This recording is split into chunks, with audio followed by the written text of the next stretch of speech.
Bem-vindos a mais um episódio do podcast Família é Tudo, nessa temporada falando sobre existe vida depois dos filhos. Eu sou Estela Zulay, jornalista e educadora parental, fundadora e diretora da Juntos Educação Parental e tenho a honra de co-apresentar nessa temporada ao lado da minha amiga, da minha colega. Você vai usar outro termo, eu vou deixar você usar outro termo. Vanessa Abdo, se apresenta, por favor. Eu sou a Vanessa Abdo, ela, é porque eu fico falando que eu sou a discípula dela, ela não quis se colocar nesse lugar que é só estranho, mas eu sou, além de tudo isso, discípula, fã. É um prazer estar aqui. Eu sou doutora em psicologia, faço parte da equipe Juntos e é isso. Não é isso animada. Nada, minha filha. Você pulou um monte de negócio. A mulher já cortou metade do currículo dela. Ela é terapeuta de casal, CEO do Mamis na Madrugada. Só faltava ter que apresentar agora. Você também. É que a última entrevista da gravação aqui do dia, ela já está em Nárnia. Agora a gente vai entrar em Nárnia tripla, né? Porque a convidada, para encerrar esse dia de gravação, né? Não é o dia da apresentação. Vai ter que ser apresentada aqui por etapas, porque o currículo, gente, é tão grande, são tantas fases na vida. Sabe aquela música? Mulher de fases. Foi feita para ela. Então, eu vou abrir... Você abre com a fase 1, eu falo a fase 2, é o currículo da fase 1, currículo da fase 2, currículo da fase 3. E aí tem a vida pessoal. Então, por favor, Vanessa, você começa. Quando eu recebi... Eu falei, gente, são 3 mulheres, porque ainda por cima são diferentes nas fotos. Eu fiz questão de... Vamos, não. Eu acho que assim, se apresenta quando você fala fase 1, você mostra a foto pra câmera. Pra ver que é problema... Exato. Né, pra ver, cara. Fase 1. Fase 1. Temos aqui... Espera aí, o nome dela é Simone Silvério. O nome é o mesmo. Ufa! É, o nome é o mesmo. Simone Silvério, a executiva. Ela é formada em administração, mas também é formada em arquitetura, tá? Fez o MBA... internacional, vice-presidente no Citibank, manager, essa daqui, ó. Prazer. Eu adoro a fase morena dela, gente. Fase Simone Silvério, parte 2, fase 2. Parte 2 é ótimo, né? Já virou um seriado o currículo dela. A fotógrafa, mas parece seriado mesmo, né? A executiva, a fotógrafa. E aí vem a outra. Fotógrafa certificada pela Professional Photographers of America, fundadora e conselheira da Associação Brasileira de Fotógrafos de Recém-Nascidos, presidente de 2012 a 2016. Membro da NAPCP, National Association of Professional Child Photographers. Embaixadora e membro certified, eu ia falar já, certificada da APNP. Prêmio de melhor autora de fotografia em 2014. Autora de vários cursos que eu nem vou começar a falar aqui. Autora de um livro que eu tenho na minha casa, Fotografia de Bebês, pela editora iPhoto. Aliás, ela é a Ana Guedes brasileira, tá? E essa aqui é a Simone fase 2. E aqui eu tenho a 3, porque é pra comparar com a 1, tá? Aqui, tá? Morenas e loiras, a mesma, Simone. Também é sexóloga, gente. Hoje é o nosso dia de sorte aqui. Vamos aprender coisinhas, será? Não sei, vamos. Vamos? Com certeza. Vamos.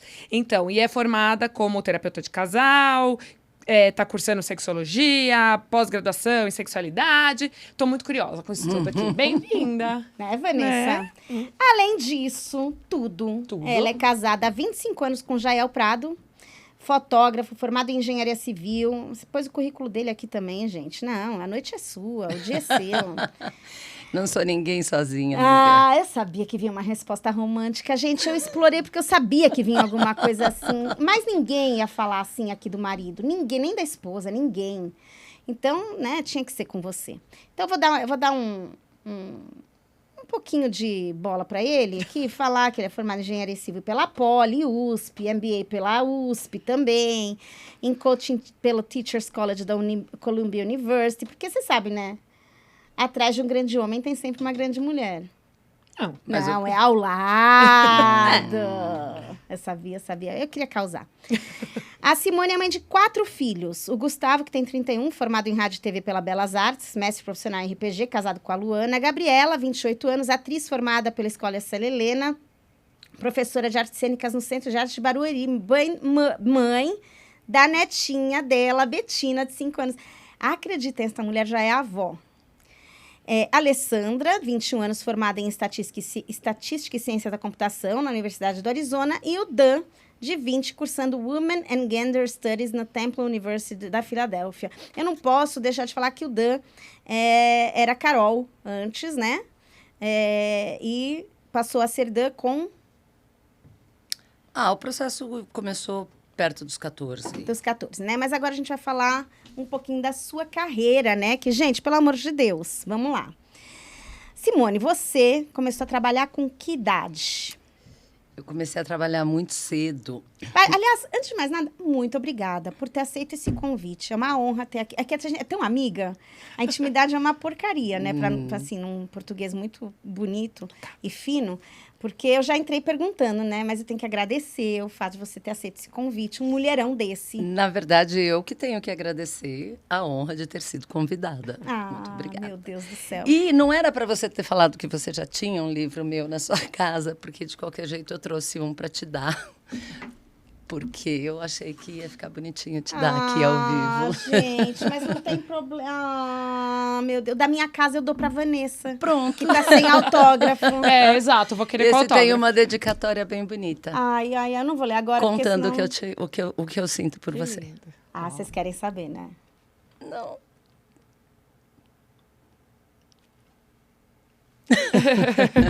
Sorry. Na próxima vida. Então, se você começou, você é guerreira, empreendedora, Multifacetada. inteligentíssima, é assim, antenada, descolada. Quando eu crescer, eu quero ser igual a você. E todo mundo vai te conhecer aqui agora também, vai querer ser igual a você. Mas você começou essa vida aí de mulher trabalhadora com que idade? Na verdade, eu comecei com 13 anos de idade. Nem coloquei isso aí porque eu achei que era desnecessário. Mas eu comecei dando aula. Eu sempre gostei muito de dar aula. Até antes, com 12. E aí eu fui dar aula... Na verdade, eu comecei a trabalhar com 9 anos. Na verdade. Eu dava aula... Eu alfabetizei algumas pessoas que trabalhavam na casa da minha mãe. E aí eu me apaixonei por isso. Depois eu fui dar aula de inglês, porque... Não sei porque eu aprendi muito cedo a falar inglês. E daí eu fui dar aula de inglês. E isso é uma coisa que você não sabe da minha vida. Eu fazia balé clássico na infância. Eu fiz 8 anos de cisne negro. Então, com 14 anos de idade, eu fui dar aula de balé para baby class e tal. Então, esse foi meu primeiro emprego, assim, oficial, foi como professora. Mas você colocou aqui que aos 16 anos você empreendeu ao lado da sua mãe. Porque aí eu queria... a gente montou uma loja de sapatos. Na época, ela tinha um imóvel e aí a gente montou, durante alguns anos, deu super certo. Era ali no Alto de Pinheiros. Depois, eu montei uma ponta de estoque. Estava começando essa coisa de ponta de estoque, que não existia, né? E loja de sapato é super complicado, porque você sempre tem que ter uma grade enorme e que sempre fura. Então, você deixa de vender se você não tiver uma grade grande, você sempre sobra com um monte de coisas. E na época, acho que chamava Shoe Stock. Foi a primeira. Eu lembro da Shoe Stock. Claro. Eu comprei. Você? Não. Mas eles lançaram a Shoe Stock naquela época e eu falei, que genial! Como que eu não pensei nisso? E daí eu montei uma ponta de estoque que era menorzinha e tal, mas que era onde eu desovava os estoques e tal.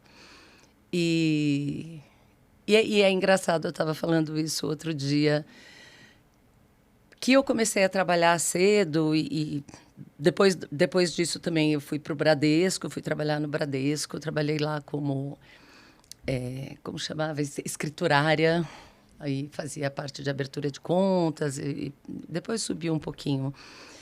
E eu queria muito trabalhar e aí fui fazer faculdade à noite, justamente porque eu queria trabalhar no Bradesco, né, quando eu entrei na faculdade. E o meu pai não se conformava de eu querer trabalhar tanto. Aí ele falava, filha, mas, você quer trabalhar? A minha mãe não podia dirigir, porque ela tem um problema de visão. Ele falava assim, então vamos fazer o seguinte, você fica de motorista da mamãe e eu pago o seu salário. Eu falava, não vai ser possível. Então, acho que eu trabalhei apesar do meu pai, sabe? Por ele, eu não teria começado a trabalhar tão cedo. Porque você não precisava de dinheiro, é isso? É isso. É isso. E precisava do quê? pode perguntar, o que você queria no trabalho, né? Boa, porque é tão diverso, é tão assim, né? E parece que não são coisas simples, né, que você fez. Você aprofundou em cada uma dessas carreiras. O que te motivava a isso? Eu acho que é a mesma coisa que me motiva até hoje. Eu sou muito curiosa, eu gosto de estudar, eu gosto de aprender, eu gosto de saber as coisas, eu gosto de me sentir útil. Então, é uma coisa mais de realização. Eu gosto de fazer alguma coisa concreta. Não concreta materialmente, mas que faça diferença na vida das pessoas, que faça alguma diferença para o mundo. Então, eu sempre precisei produzir. Engraçado, pegando essa onda, né? Que você fala sobre isso e a sua carreira, vamos dizer, corporativa, começou lidando com investimentos em números, né? Que tipo de transformação e impacto na vida das pessoas você imaginava enquanto você... Eu acho que nessa época eu não tinha esta consciência. Tá. Eu queria muito, desde a adolescência, eu queria fazer arquitetura e fotografia. Eu sempre fui muito voltada para as artes. E eu fui fazer um colegial que era técnico em artes, que chamava Instituto de Artes e Decoração. Não existe mais hoje em dia, IAD. Era lá na Avenida Paulista. E a minha primeira opção para entrar na faculdade e tal era arquitetura. Era isso que eu queria fazer. Só que eu não entrei na faculdade de arquitetura, entrei na minha segunda opção, que era letras, porque como eu dava aula de inglês... Durante muitos anos eu dei aula de inglês para executivos. E aí eu falei, segunda opção, letras. Só que nessa época eu já estava trabalhando no banco. E o meu pai é de banco. E nenhum dos... Eu sou a caçula, mas nenhum dos meus irmãos se encantou com... Nunca seguiu nada da vida do meu pai. E apesar dele nunca ter falado nada e nunca ter me pedido para fazer nada nessa área, eu via o olhinho dele brilhando quando ele falava para os amigos que eu trabalhava no Bradesco, que eu estava seguindo a carreira dele. Porque ele trabalhava no Bradesco. Sim. E aí eu falei, eu já estava indo super bem no banco, eu gostava do que eu fazia. Naquela época, eu fazia atendimento de público em agência mesmo, né? Então, eu gostava bastante do que eu fazia. Fazia investimentos, enfim, mas era no contato direto. Eu falava com os clientes diariamente. E aí eu falei, quer saber? Vou fazer administração e daí vou seguir nessa... E, além disso, além do que tinha outra coisa também. Eu casei muito cedo, eu quis casar cedo. Com que idade? Com 21. Então, eu queria uma coisa também que me desse uma estabilidade, que eu pudesse começar a minha vida sozinha. Não, gente, só presta atenção aqui quanto a pessoa é precoce, né? Eu comecei a trabalhar com 7 anos, com 15 eu estava no Bradesco, com 17 eu queria casar. A gente chegou nos 21. Né, nos 21 eu já queria uma estabilidade na minha vida para ter alguns pressa, filhos, né? Assim, uma coisa assim, impressionante, né? Assim, eu já, né, 21 agora, hoje em dia, tá... Adolescente, né? Assim, é uma coisa de louco. É impressionante, porque a gente tem que ter isso em mente, né? A gente tá falando de uma menina de 21 anos, né? Que tava ali trabalhando com investimentos no Bradesco e decidiu que já tava a hora de casar e formar sua família, né? É uma loucura isso, né? E aí, como é que entrou a questão de maternidade? Você esperou um tempo para ter filhos? Você engravidou rápido? Então, eu acabei tendo que esperar. Eu não queria esperar, porque eu engravidei logo depois do primeiro ano de casada. E aí eu perdi. Eu tive um aborto espontâneo. Depois eu descobri, na verdade, eu tive uma rubéola no primeiro trimestre. E aí tive hemorragia e tal. Você tinha quantos anos aí? 22. 22 você estava no Brasil. Como é que foi para você ser mulher, casada e querendo engravidar? Eu estava no Citibank já nessa época. Eu fui trabalhar no Citibank. E tá num ambiente dominado por homens, né? Como é que foi isso para você? É muito engraçado que o meu pai sempre falou muito que você precisa ter sorte de estar no lugar certo na hora certa e fazer a sua parte, né? Eu acho que, para mim, no Citibank, foi exatamente isso que aconteceu. Eu fiz a minha parte, eu fui trabalhar numa área que tinha muito pouca gente trabalhando e que estava em crescimento. E era uma área que fazia uma coisa bastante complicada que mais ninguém no Brasil fazia. E tinha 2 gerentes que faziam aquilo, que era leasing internacional de aeronaves, de jatos executivos. Entendeu, Vanessa? Entendeu aí? Pegou aí? Entendeu? Captou? Então tá bom. Então, tamo junto? Tá bom. E eu fui lá como estagiária. Fui lá para ser estagiária. Aí, na primeira semana, vai fazer arquivo, não sei o quê. Em 2 dias o arquivo estava pronto e eu colava nelas. E a minha chefe, né, eu era uma pessoa incrível, extremamente generosa. E ela via que eu ia perguntar, que eu ia fazer curso, eu fui fazer curso de leasing, e aí eu queria saber, eu queria entender, e aí eu pedia para ela, Gi, eu já fiz tudo o que tinha que fazer dos arquivos, tarará, você não pode me levar com você na reunião? Só para eu ver como que é uma reunião? E ela começou a me levar nas coisas. Então, assim, sei lá, em 3 meses eu já estava fazendo as mesmas coisas que elas, e o negócio estava crescendo muito. Não seria redundante falar que ela é um avião, né? Exato. E aí, depois de 6 meses que eu estava trabalhando na área, a outra gerente saiu. Recebeu uma proposta para ir trabalhar em outro banco e saiu. E a Gi, que era a minha chefe amiga, que eu adorava, estava grávida e ia sair de licença maternidade. E o diretor da área ficou em pânico. Aí a Gi falou para ele, não, mas a Simone dá conta. Aí ele veio falar comigo, então, mas eu sou estagiária, você vai ter que me efetivar, né, Denis? Porque estagiária eu não posso assinar contrato, não sei o quê. Então, foi isso. Em 6 meses, eu fiquei sozinha na área. E, de fato, dei conta, fiz tudo o que eu precisava fazer até a Gi voltar da licença maternidade dela. E quando ela voltou, eu era par dela já, eu tinha sido promovida, virei gerente, tarará. Então, tanto ela como eu tínhamos uma condição especial, porque era muito difícil treinar alguém para ficar no nosso lugar. Uhum. Então, a gente conseguia uma... Era diferente, não era mais um cargo de executivo. Era uma coisa muito específica. E aí, mas exatamente por ser uma coisa muito específica, né? O que mudou na hora que você teve o Gu, né? O Gu é o primeiro, sabendo que você tinha uma responsabilidade que poucas pessoas poderiam te substituir, certo? Então, é isso. Uma pressão? Você se sentiu pressão culpada? Muito grande. Eu acho que no início, eu até consegui lidar bem com voltar para o trabalho. Eu tinha uma pessoa, aliás, também isso foi engraçado, porque eu tinha tanta preocupação, porque eu tive 3 abortos, né, até conseguir ter o Gu. E, enfim, então aí quando o Gu nasceu, você sempre tem eu tinha uma preocupação, assim, um medo grande, sabe? Porque você traumatiza com a perda, né? Uhum.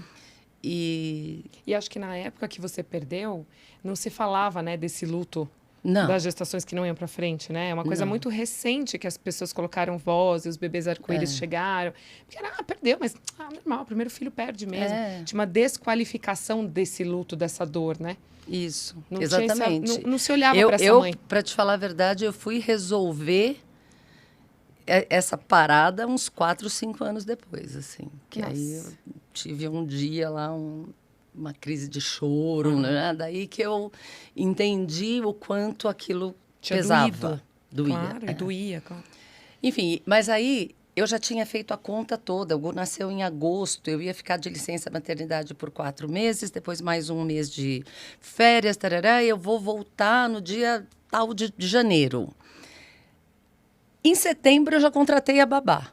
Porque eu falei, cara, eu preciso ter certeza... Não, em setembro não, em julho, né? Antes do Gu nascer, 1 mês antes do Gu nascer, eu entrevistei um monte de gente, contratei a babá, porque eu falei, cara, eu preciso ter certeza que é uma pessoa bacana, tá? Até lá, para eu ter a confiança de trabalhar e deixar meu filho com ela. Porque eu não queria levar para creche. Eu preferi deixar em casa com uma pessoa. E aí encontrei essa mulher que era excelente, maravilhosa, super bem recomendada. era um pouco complicado, assim, porque ela tinha mania de toque, sabe? Mania de limpeza e tal. Então... Eu tô querendo pessoas assim. Eu já era... eu já era preocupada com o meu filho. Daí ainda juntei com essa moça que era 10 vezes mais preocupada que eu, né? Mas tudo bem. Aí eu ia voltar a trabalhar na segunda-feira da semana seguinte. Na quinta, ela veio para mim, na quarta. Dona Simone, eu tô indo embora. Não! Eu falei, oi? Ah, não dá, porque a senhora tem cachorro. Ela já estava quase arrancando a pele da mão, de tanto que ela lavava a mão por causa do cachorro. E não vai dar, e eu tô indo. Eu vou ficar até sexta-feira. Falei, entendi. Que legal.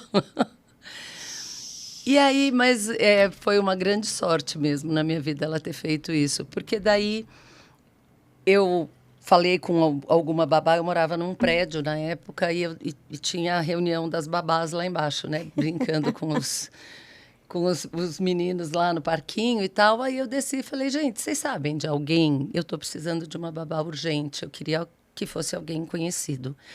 E daí uma delas falou assim, tem uma moça que trabalha aqui no apartamento tal, que ela tá saindo. Eu falei, então me dá chama ela lá. Não chama Neide, né? Chama Neide. Ela tá comigo até hoje. Ela foi babá dos 4 filhos. E aí, agora ela é minha babá, do jeito. Agora ela cuida da gente. Mas sabe o que eu acho impressionante? Que em nenhum momento passou pela sua cabeça, eu não vou voltar para o trabalho. Não. Não cogitou-se isso, não, né? Nunca. E aí, como é que foi depois... o quanto você participava, né? Então, assim, como era isso? Durante os primeiros anos, o Gu, eu fiquei durante 3 anos só com o Gu. Daí, quando ele estava fazendo aniversário de 3 anos, eu tive a Gabi. E nesse período, era bem ok. Eu conseguia gerenciar bem, porque eu trabalhava bastante enquanto eu estava trabalhando. Mas eu não precisava ficar até muito tarde, eu não precisava levar trabalho para casa. Mas deixa eu te fazer, desculpa, eu preciso fazer uma pergunta antes. Como você, né, muito carreirista, trabalhadora, e não... A Simone que saiu de licença maternidade e aqui voltou para o trabalho no pós-licença maternidade, era diferente? Não. Era a mesma pessoa. Você não mudou? Não mudei. Em nada? Em nada. O Gu nascer não te mudou em nada? Não neste sentido que você está falando, não. Perguntando, não. Claro, junto com o Gu nasceu uma mãe. Tá. Né, que eu não conhecia, que eu não sabia que existia dentro de mim. Mas eu sempre tive para mim muito claro que a minha realização de vida depende de mim. Está em mim, não está nos meus filhos. Eu não vou pôr a minha vida on hold de lado para viver em função dos filhos. Eu preciso estar feliz, eu preciso me realizar, eu preciso fazer as coisas que eu quero fazer. Para isso, eu preciso ter uma rede de apoio, uma estrutura. Cada pessoa vai desenvolver a sua, cada uma vai ser de um jeito. Para mim, funcionou com a Neide. E a Neide... A Neide se provou uma pessoa muito capaz, muito de confiança. E eu sempre tive uma relação com ela, assim... Ela sabe como eu gosto das coisas. Mas, se eu não estou em casa o dia inteiro e quem vai fazer é ela, eu respeito e deixo que ela faça do jeito dela. Né? Ela sabe o que ela tem que me entregar.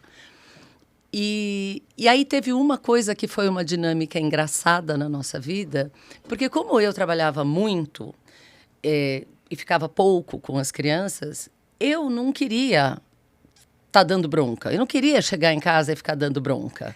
Eu queria chegar em casa e brincar com as crianças. Eu queria jogar, sentar no chão, descer para o parquinho. Eu queria que estivesse tudo bem.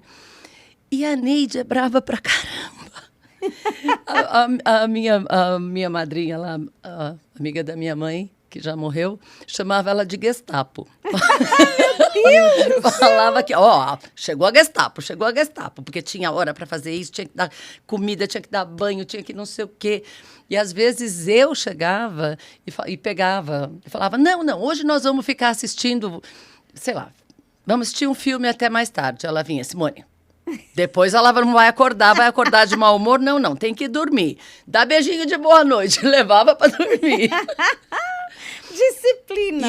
E disciplina é com a Neide. E as crianças entenderam que funciona assim. E eu também, por outro lado, nunca desautorizei a Neide na frente das crianças.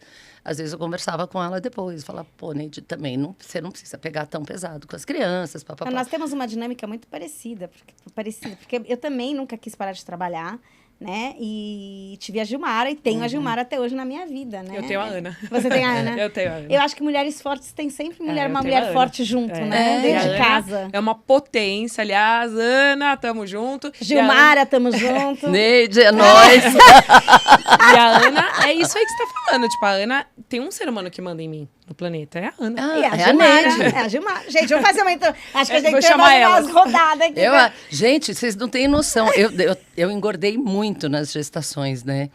Aí depois, sei lá, da terceira que eu tinha engordado 40 quilos. Aí a quarta, engordei mais um pouco. Tarará, e eu tava lá... Não é depressão, mas assim, eu não me aceitava gorda. Aí um dia... E eu não malhava, não fazia nada. Tava complicado. Um dia a Neide veio e falou, vamos, Simone, você precisa começar a malhar. Chega. Parou com esse negócio, não vai comer, vai pra academia. Eu acho que... Vai pra academia. Você é muito bonita pra ficar gorda desse jeito, tem que se cuidar. A coach da família é a Neide, viu, né, Jane? Esquece, a Neide fez formação, ó. Ela que inventou o coaching, inclusive. A Neide é a idealizadora do coaching, Mas né? é importante isso que a gente tá falando sobre rede de apoio, né? Que assim, pra ter essa mulher que é potência, que pode trabalhar, que pode... ter vontades, isso que você disse, né? Que você falou assim, como se fosse assim, que você não estava se reconhecendo, né? Qual que é a identidade? É como se a gente mudasse a nossa identidade, pela maternidade. E aí tem uma hora que você olha e fala assim, mas calma, cadê eu? Então, assim, e para a gente ser a gente mesma, a gente precisa de uma aldeia, né? Exatamente. Que no começo eu falei brincando, mas eu acredito que é muito verdade. Ninguém é nada sozinho, eu não sou nada sozinha. Né? A gente precisa estar juntos. Mas, então, enfim, eu voltei a trabalhar e nesse período, que foram 6 anos, até o Gu ter 6 anos de idade, eu conseguia gerenciar bem. Eu tirava férias todo ano para viajar com eles, ficava com eles. A Neide... a gente desenvolveu uma relação bastante legal. Eu tinha uma tremenda confiança de que qualquer coisa que estivesse acontecendo em casa, ela ia me chamar, eu ia ter como cuidar e tal. Então, eu ficava trabalhando no banco, eu ficava muito tranquila. E eu tinha uma certa regularidade, porque eu viajava bastante, não muito, mas eu viajava pelo banco. Mas eram viagens curtas, normalmente. Aqui já estava a Gabi na história, né? A Gabi nasceu quando o Gu tinha 3 aninhos. E até a Gabi ter 3, eu trabalhei no Citibank. E aí eu viajava, mas eram viagens planejadas. Então, vai ficar uma semana fazendo curso nos Estados Unidos. Ou vou viajar para fazer reunião com um cliente. Eu viajava pelo Brasil. Mas eu ia num dia, voltava no outro. Ou ia de manhã, voltava à noite. Então... não era tão complicado assim. O bicho pegou para valer quando eu fui trabalhar no Banco Alemão. No Banco Alemão. Banco Alemão. Peraí, foi Citi? Foi Bradesco primeiro. Foi Bradesco primeiro. Daí Citi, eu fiquei 10 anos no Citi, de 88 a 98, um pouquinho mais de 10 anos. E aí eu me separei do meu primeiro marido, que é o pai do Gustavo e da Gabriela. Eu me separei quando o Gu tinha 5 e a Gabi tinha 2. E o Jay já era meu melhor amigo, a gente trabalhava juntos no Citi. Eu conheci o Jay entrevistando ele para trabalhar na minha equipe. Sentiu, Olha né, o poder da só. mulher, né? Exato. Eu conheci meu marido entrevistando ele para trabalhar na minha equipe. Desculpa, Jay. Desculpa reforçar o fato. É só agora. Pegou o estagiário e fez eu. Maravilhosa! O que você quer que eu diga? Só um parênteses, ela tinha 42 e ele 22. Ah, para! Juro. Nunca soube disso. Babado, amor. A Vanessa, para! Babado. Como assim que eu acabei de descobrir? gente.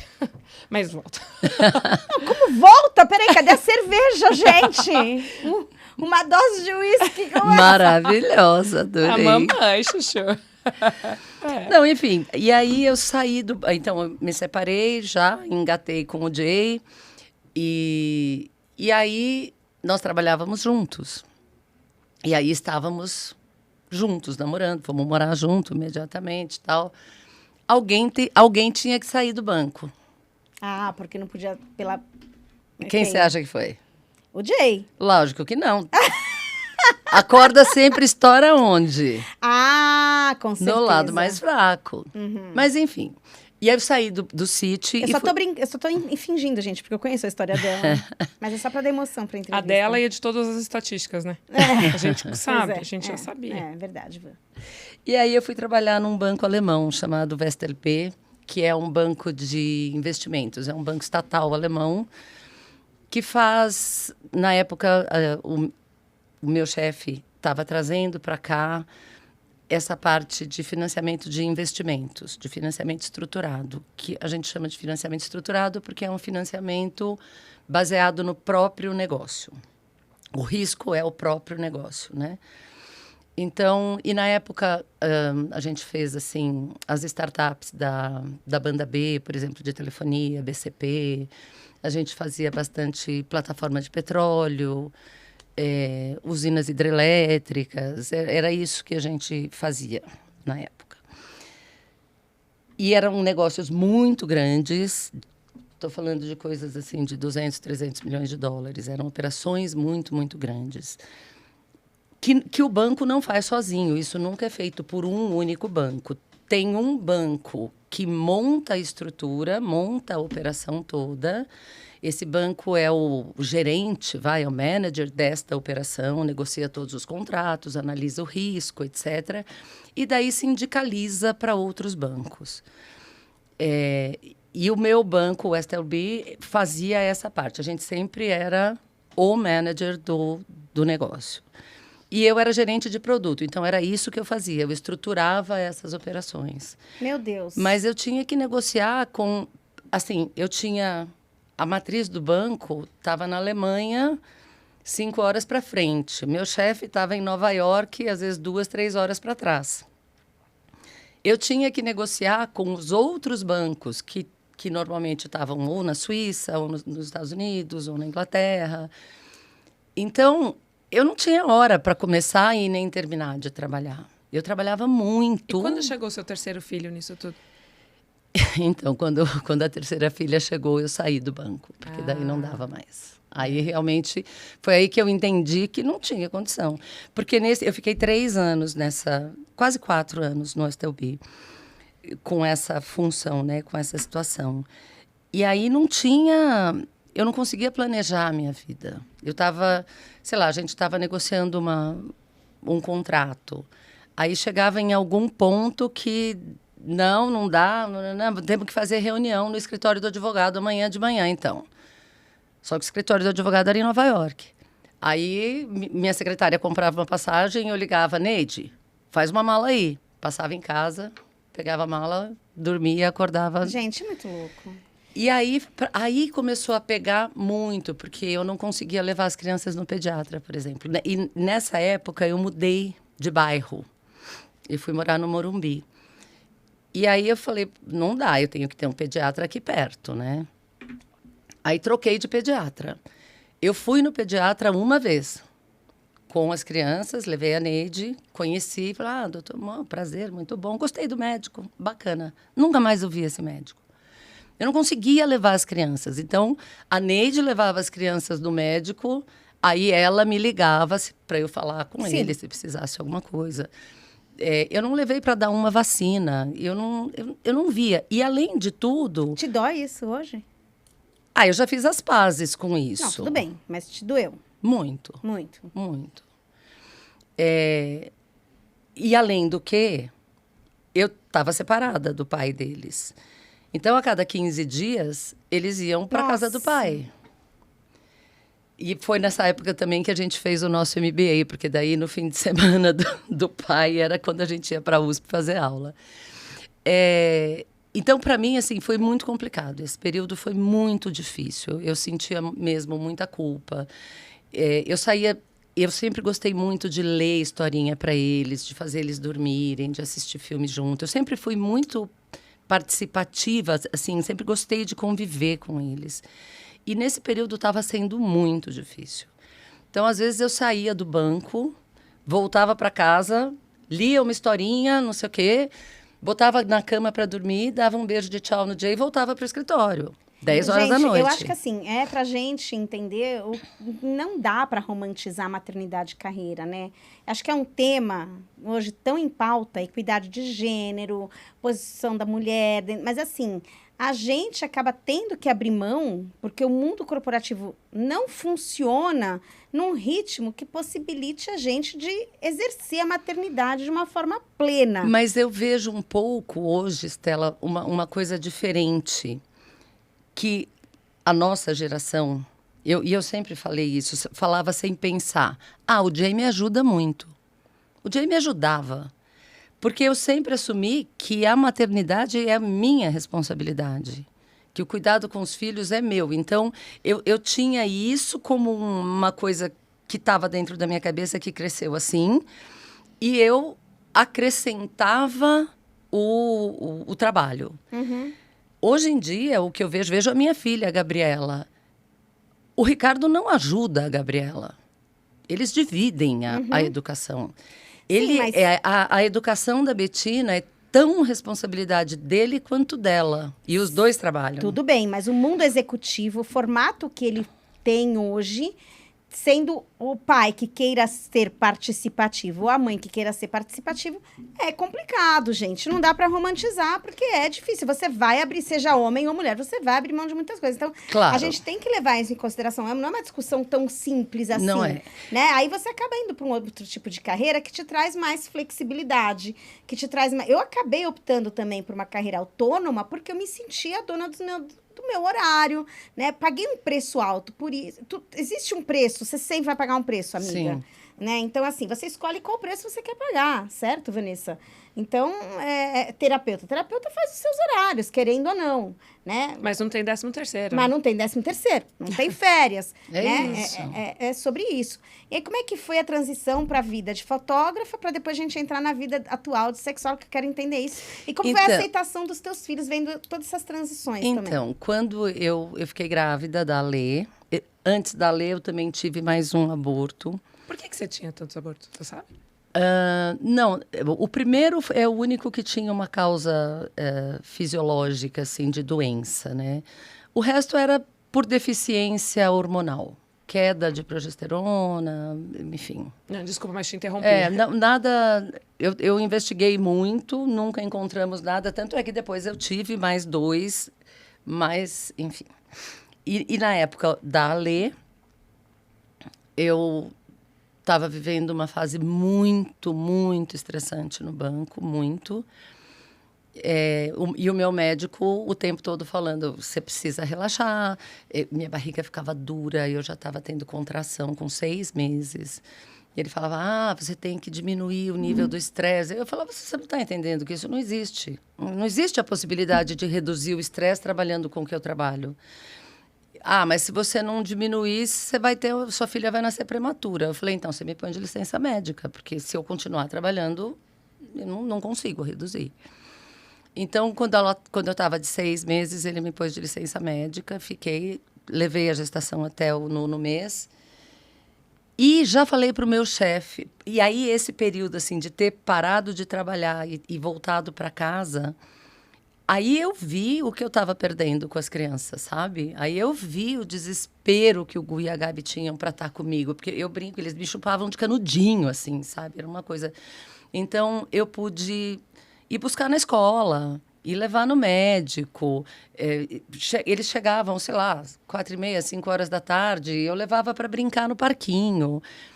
E aí aquilo fez uma grande diferença, assim, na minha vida. E aí eu conversei com o Jay e falei, amor, não tem a menor condição de eu voltar a trabalhar. E te realizou?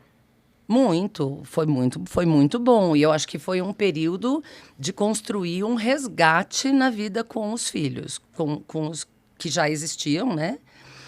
E começar uma coisa nova com a Alessandra. E na época o Jay estava super bem, ele era CEO lá da GE, estava numa... Aí eu falei para ele, eu quero parar de trabalhar. Eu quero ficar com as crianças mais, quero curtir e tal, mas eu também não vou ficar sem fazer nada, eu quero estudar. E aí, o que você quer fazer? Eu quero fazer aquela arquitetura que eu deixei de fazer lá atrás, lá na adolescência. Aí você tinha quantos anos? Eu tive a Lê com 35. Aí eu fui fazer vestibular grávida da Lê, estava de 9 meses. Fui fazer vestibular e a gente tinha acabado de mudar para a região do Alphaville. E aí a preocupação era, cara, faz mais de 15 anos que eu fiz cursinho, né? Pela última vez. Como que eu vou fazer um vestibular? Mas aí eu fiz na Unip, escrevi meu nome certo, deu tudo bem, entrei. E aí fiz 2 anos na Unip, lá no Alphaville. Mas eu não estava gostando... Resumindo, eu queria fazer FAO. Eu queria voltar, eu queria fazer USP. Eu queria fazer a faculdade de arquitetura, assim. Então, aí Vocês já notaram que a Simone não se contenta com pouco, né? Não é morno, né? Tem que ser pro máximo. Aí eu tive o Dan logo na sequência. Elas têm 1 ano e meio só de diferença. E aí decidi que eu queria fazer USP. Aí eu fui estudar para fazer o vestibular da USP, que era um vestibular de transferência, era mega concorrido também, mas eu não precisei estudar física, química e biologia, sabe? Porque aquilo que ia me matar. Eu estudei arquitetura e fiz o vestibular de transferência e aí entrei na FAO. Só que os 2 anos que eu tinha feito na Unip, eu não reduzi nada, porque a FAO era período integral. Então eu tive que fazer mais 5 anos de FAO. Nossa! Então foram 7 anos ao todo. Com 4 filhos, você tá faculdade. fazendo a conta, né? Não, 7 Aí ela anos. já tinha 4 filhos. Já tinha os 4. E a faculdade. Não, gente, eu acho que assim, o tema aqui é: existe vida após os filhos? E acho que 2 mais 2 igual a 4 aqui, né? Claro.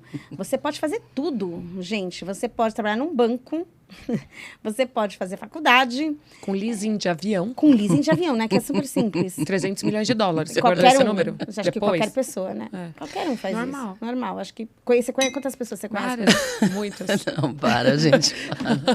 E aí depois você faz 4 filhos, aí você resolve fazer FAO. FAO. Normal. Porque a Unip não é suficiente pra você. Normal, achei tudo Eu normal. também acho também. E aí, quando eu estava... Continua na sua história bem tradicional. Vamos lá. Exato. Quando eu estava no 4º ano, terminando o 3º ano da FAO, o Jay tinha saído da GE, estava fazendo lá um ano sabático para decidir o que ia fazer da vida, estava fazendo o curso lá na Colômbia, tarará. E aí ele falou... Eu já tinha tentado ensinar fotografia para ele várias vezes, porque eu fotografava desde lá da adolescência, né? Mas como santo de casa não faz milagre, ele contratou lá um professor, não sei o quê. E aí ele falou assim, porra, eu acho que eu quero fazer um curso de fotografia para valer, assim, porque ele também é... Ele falou, eu vou lá na Pan-Americana, vou fazer o profissionalizante. E eu fotografava com filme, eu não conhecia fotografia digital. Aí eu estava super tranquila, de boa, não estava fazendo nada, só a FAO em período integral, os 4 filhos. Só a FAO em período integral. Algumas reforminhas, estava sussa. Só a FAO E 4 e 4 filhos, mas tava de boa. Tava sussa. Eu falei, vou com você. A cara da Suzy veio da... A cara da Suzy aqui da Flix. Aí eu falei, eu vou lá fazer com você, também quero aprender. E é legal, a gente faz junto, eram 2 vezes por semana, 2 anos.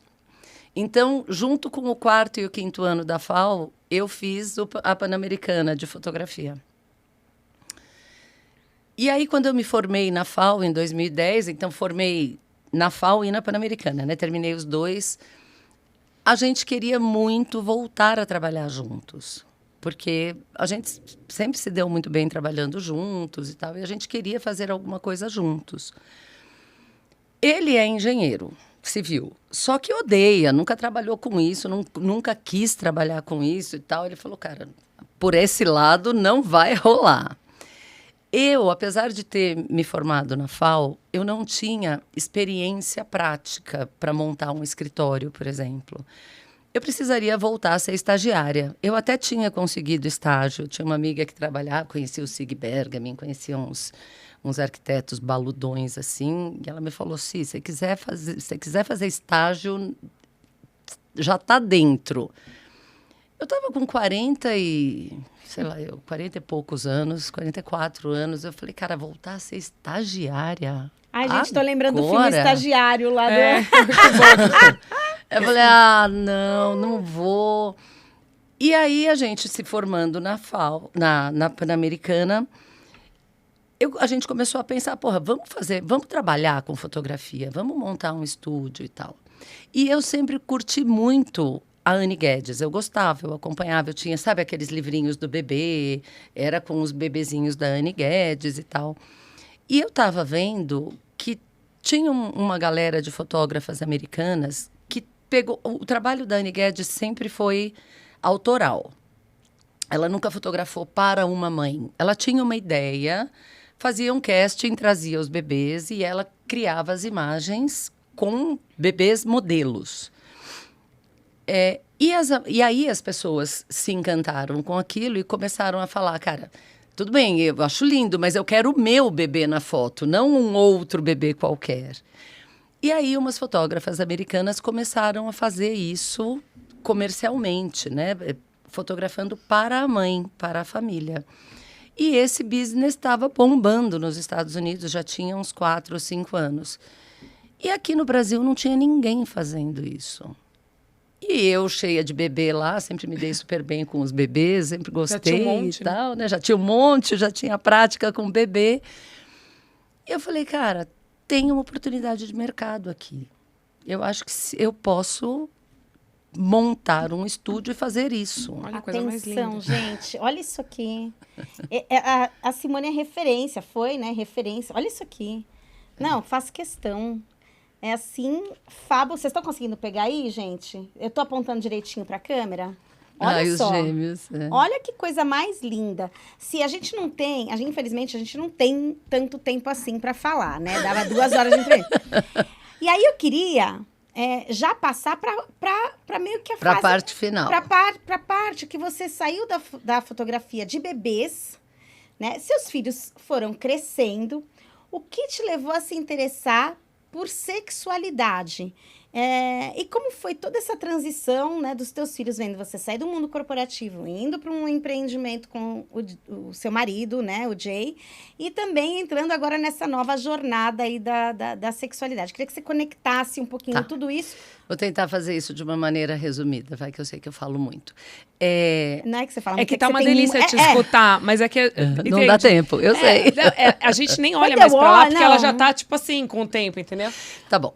Eu acho que o assunto da sexualidade sempre esteve super presente na minha vida, de modo geral, minha e do Jay, e na educação dos nossos filhos, e a gente sempre falou e sempre tratou de sexo como uma coisa boa, saudável, que faz as pessoas felizes. Você já conquistou a Vanessa. A Vanessa já virou sua fã. Olha como ela fala. Vocês entendem o que eu passo aqui? Eu adoro falar de sexo. Já conquistou a Vanessa. O que eu passo aqui? Isso é o quê? Um tipo de bullying, né? Isso é um elogio, amiga. É verdade. Não, então, assim, sempre esteve muito presente na nossa vida. Mas, especificamente com o Dan, no início da adolescência, surgiram várias questões de identidade, tanto de identidade de orientação sexual, como de identidade de gênero. E aí eu descobri que eu precisava saber do que se tratava. Eu não conhecia exatamente. Você ouve falar. É como eu brinco, as pessoas fazem piada com a sigla do LGBTQIA+, tarará, as pessoas fazem piada. ok, você pode fazer piada, mas tem uma coisa muito séria por trás disso, né? Tem um motivo para existir tanta letra nessa sigla e tem uma importância delas estarem lá, que eu não conhecia. Então, nessa época, eu comecei... E é sempre assim, né? Quando a água bate na nossa bunda, a gente aprende a nadar. Exato. Então, na hora que aconteceu comigo, eu falei, opa, peraí, preciso entender o que é isso. E aí fui... a teoria de gênero, a teoria queer... Peraí. Comecei a pegar os livros, fui ler, fui entender, pesquisei. Na época, o Dan Stubach tinha feito uma novela, que ele era pai de uma menina trans. E ele, para se preparar para o papel como laboratório de ator, ele fez uma série de entrevistas e gravou um podcast. Então, eu comecei a assistir as entrevistas do Dan. Olha que legal. Me ajudou muito, foi muito bom na época. Olha que bacana. E, então, assim, eu já comecei a estudar ali e falei, cara, gosto desse assunto. Eu gosto. Vai me ajudar a resolver, mas eu gosto também de estudar isso. Mas é que, só para quem está olhando de fora, né, eu que estava ali olhando de fora, porque a Estela, não sei se você tem noção, ela é super sua fã. Super over sua fã, assim. Ah, jura? É, porque pra mim foi assim, sabe, a hora que eu recebi, eu de fato, eu demorei, porque eu tava no meu celular vendo pequenininho, e eu sabia que a gente ia entrevistar 5 pessoas. Então, 1, 2, 3, entendi. Faltam 2. Foi assim. Aí eu, calma, a primeira é a Simone, a segunda é a Simone. Como eu tenho um pouco déficit de atenção, eu falei, gente... Eu não tô conseguindo. Maravilhoso. Estela, nós vamos entrevistar 3 Simones? Que coincidência! Não, e muito... Gente, me ajuda aqui. Me ajuda. Só que eu vou contar a minha percepção a partir daí, tá? Uhum. Eu não sou conhecida por ser uma pessoa que falseia, tá? Nada. Tem esse problema, vim sem filtro. Mas, quando eu vi isso, eu falei, ai, meu Deus, que pessoa confusa. Eu vi assim. E aí, agora... Pra mim, eu não sei como que você vai fazer isso na sua vida em menos de 52 minutos, porque é muito interessante o jeito como você conta a sua história. Mas só pra entender que agora, pra mim, faz muito sentido e o quanto que a sua vida tem uma coerência, embora pareça completamente desconexa, às vezes, né? Desconexa, de um mas lado, de um lado, outro e tal. Tem que ser uma pessoa muitíssimo inteligente, muitíssimo curiosa, tudo bem, entendi, e provavelmente muito boa, profissional, mas que também não seria justo, se era uma questão interna da sua casa, você que foi curiosa com assuntos que não tinham nada a ver com a sua vida, deixar passar e não entrar em contato com o tema que estava dentro da sua casa. Exatamente. Então, assim, só por isso eu também já sou sua fã. Obrigada. Eu achei muito, sabe assim... Coerente, pô. A Simone é de verdade, entende? Cara. E fala abertamente. Não, eu quis fazer arquitetura. Eu fui fazer, pô, meu filho tá trazendo essa questão. Eu vou fingir que não é comigo? Entendeu? Vou aprofundar. Então, é muito coerente essa história. Eu amei isso aqui. Obrigada. É muito legal. Ai, Vã, viu? Viu? Eu sei escolher de quem você for. Por isso que eu sou sua também. Amor, tamo junto. Olha, eu quero encerrar isso aqui com uma pergunta pra você. Posso só acabar de falar uma coisa antes de você fazer a pode pergunta? Tudo, você pode. Porque eu quis... dentro da fotografia, o Jay sempre fez um trabalho paralelo que era do sensual. E aí a gente, através dos ensaios sensuais e eróticos que a gente está fazendo juntos, depois da pandemia, na época da pandemia eu decidi parar com os bebês. E aí a gente começou a fazer esse trabalho de sensual e erótico juntos. E isso é engraçado como... Eu sempre falo, se você joga coisa para o universo responde, né? As pessoas vêm conversar comigo sobre as questões de sexualidade, né, dentro dos ensaios, e começam a trazer e me perguntar. E, pô, mas você estuda sexologia? Que legal! E daí começa a consultar, sabe? E aí eu falei para o Jay, eu acho que eu posso ajudar muita gente. Eu acho que eu, de fato, ajudo muita gente quando eu falo... Entendi. A coerência de mais isso. Da minha história. Entendeu? A responsabilidade de ter que lidar com mais isso. E aí Adorei eu falei, isso. eu quero estudar Tá isso. vendo? Ela olhando pra mim, viu? Porque eu quero levar para mais gente, eu quero trabalhar no consultório, que é o trabalho de formiguinha, mas eu acho que eu já vi que eu consigo ter uma visibilidade maior. Eu posso levar para mais gente, só que para poder falar disso, eu tenho que ter um embasamento muito grande, porque é um assunto muito importante para falar de maneira leviana. Então, eu fiz o primeiro curso, aí eu falei, eu quero fazer uma pós na USP. Você tem essa questão na área de psicologia. Eu acho que a gente tem que estudar, é um caso a ser estudado, né? Aí, mas eu estou muito fora do mercado acadêmico. Então, aí eu falei, eu vou fazer uma pós numa universidade menor para me preparar, para voltar, para pegar de novo... Porque eu não fiz psicologia. Então, é difícil fazer uma pós na faculdade de psicologia, que é onde eu quero fazer, de experimental, sem ter... Eu preciso ter lido os livros, eu preciso ter um aprofundamento disso. Então, eu estou, neste momento, fazendo essa pós, que é uma preparação para a pós que eu quero fazer na USP. E o que eu acho maravilhoso, gente, eu quero chamar a atenção aqui, é que a Simone tem 56 anos, é mãe de 4 e avó de 1. Então, tudo é possível, o céu é infinito, a gente faz da vida o que a gente quiser. Não tem regra, né? Eu acho que a Simone é a prova de que o etarismo não existe. Então, a minha última pergunta para você, Se, é a seguinte. De tudo que você vivenciou de maternidade na sua vida, de carreira, de relacionamento, se você pudesse dar um conselho só para sua filha, na educação dela, com a filha dela, que é sua neta, que conselho você daria? Seja verdadeira, seja você.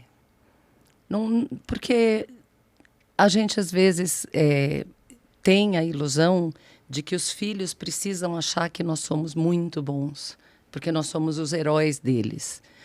Então, eles têm que achar que eu sou perfeita, que eu sou maravilhosa, ou que eu não isso, ou que eu não aquilo. Né? Cara, e aí eles crescem com uma barra altíssima, um patamar... às vezes até achando que não vão conseguir. E um dia eles vão descobrir que você não era tudo isso. E aí é hipocrisia, é falso, é falsidade. É perverso, né? É porque perverso. Você não consegue ser perfeito, você consegue ser bom. Eu consigo fazer... Eu consigo me esforçar para fazer o meu melhor. Se esse melhor é bom o suficiente... a gente só vai saber lá na frente, né? Esse é o tipo de coisa que você só descobre olhando para trás. Você não consegue saber, olhando para frente, o efeito de cada coisa que você fez na vida dos seus filhos. Então, eu acho que a cada vez que eu deixei meus filhos verem quem eu sou, como eu sou, o que eu penso, cada vez que eu explodi com a Gabriela, briguei com ela e depois voltei e pedi desculpas... Filha, desculpa, eu não queria ter brigado com você, eu não quero gritar desse jeito com você, mas eu fiquei nervosa, eu isso, eu aquilo, porque eu tô triste, porque eu tô chateada, porque eu tô estressada. Ou a cada vez que que você deixa os seus filhos saberem quem você é de verdade, eu acho que é isso que constrói uma relação verdadeira. Bom, gente... eu espero Entendi tudo. Entendeu, né? Eu sei, sabia que você ia entender no final. No final, todo mundo entende tudo. Eu realmente acho que a Simone é uma inspiração para todas nós mulheres. E espero que a sua mensagem tenha chegado para todas e todos. E todes. E todes. Né? É isso. Simone, muito obrigada. Van, muito obrigada nessa parceria aqui em mais uma entrevista do podcast Família é Tudo. Eu que agradeço, eu sou sua fã. Eu sou sua. E eu amo vocês. Para não falar que eu te amo só. Eu amo vocês. Obrigada, gente. Até a próxima.